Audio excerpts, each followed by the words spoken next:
What's the most entitled thing a family member has demanded from you? After 7 months of failed attempts, my husband Kyle and I announced that we were finally pregnant. Everyone erupted with cheers, except for my sister Jacqueline, who smashed her wine glass against the marble counter. "How dare you!" she shrieked. "You know how long I've been trying for a baby. I deserve to be the first." Mom tried to tell her 19-year-olds aren't ready for a baby, but Jacqueline refused to back down. She grabbed her purse, then dramatically stormed out yelling that I better abort my baby within 1 week, or else she's getting the police involved.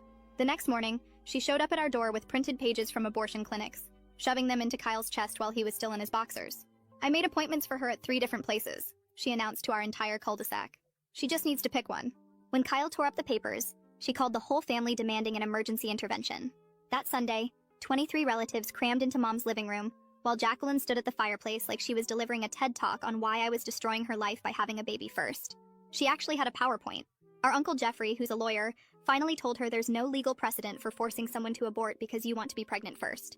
She pointed at me with tears streaming down her face and said if I didn't terminate by Monday, she'd never speak to any of us again. But we called her bluff, and all 23 of us told her, "See you, Felicia." She actually left sobbing, and we didn't hear from her for a long time. And then, 7 months into my pregnancy, we were having our baby shower when the door flew open. It was Jacqueline. She walked in with her hand on a massive belly, wearing a shirt that said, "First grandchild loading." Everyone went silent. Mom dropped her cake knife. "Surprise! I'm almost due," she announced, spinning around so everyone could see. "I got pregnant right after that horrible meeting where you all betrayed me. I'm 10 weeks away from giving birth." Nobody was impressed, and when I decided to screw with her and mentioned my due date that was 8 weeks away, her face turned deep red with anger. She grabbed my arm and whispered the dates didn't matter because she'd make sure hers came first, then left before anyone could respond.